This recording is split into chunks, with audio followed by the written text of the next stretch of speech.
Bilhan ko daw ng top box yung motor ko para astig, Ha? extra storage at safety na rin ng backride. At ito na nga, pumunta tayo dito sa main branch ng SEC dito sa Caloocan para magpakabit ng Q3 na bracket at syempre yung pinaka-latest na model nila na Black Dawn alloy top box. 45 liters cement finish pala yung pinili natin with anti-scratch. Tingnan mo naman, sobrang ganda. The same quality pa rin yung loob nito with other model ng top box nila. Kaya mapapawaw ka talaga. Wow. Amazed na amazed ako dito sa quality at durability ng top box nila kaya no wonder marami ang bumibili nito. Although pricey ang top box na to, pero ang kapalit naman ay safety ng helmet, mga importanteng gamit, at yung backride mo.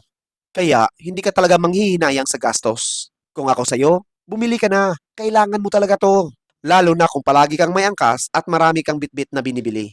Nasa baba lang yung link bro, okay? Bye-bye!